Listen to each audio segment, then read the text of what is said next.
Welcome to Bablu voice channel. प्यारे दोस्तों, एक गांव के चौधरी के बेटे की शादी थी। चौधरी साहब ने एक अनोखा फैसला किया कि पूरे गांव को इस शादी की खुशी में शामिल किया जाए। उसके लिए उन्होंने ऐलान करवा दिया कि बेटे की शादी की खुशी में पिंड के हर घर को एक जानवर तोहफे में दिया जाएगा।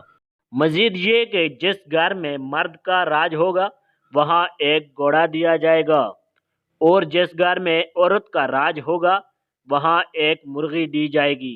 चौधरी साहब ने अपने कार खास गामे को जानवरों की तरसील का काम सौंप दिया।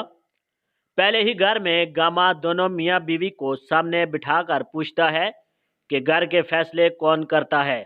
मर्द बोला, मैं। गामे ने जवाब दिया कि जनाब, सारे घोड़े किसी ना किसी के हो गए हैं, अब सिर्फ 3 बाकी हैं, एक काला, एक सुर्ख और एक चीना। जो तुम्हें पसंद है वो बता दो। मर्द ने फौरन जवाब दिया कि मुझे चीना पसंद है।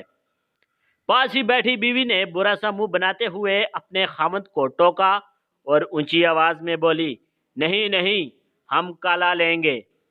मैंने देखा हुआ है, उसके माथे पे सफेद फल्ली है, वो बड़ा सोना है। मर्द ने कहा, चलो काला ही दे दो। गामा आराम से उठा, थैले से एक मुर्गी निकाली, औरत को पकड़ाई और अगले घर को चल दिया। गामा बताता है कि पूरे गांव में मुर्गियां ही तकसीम की।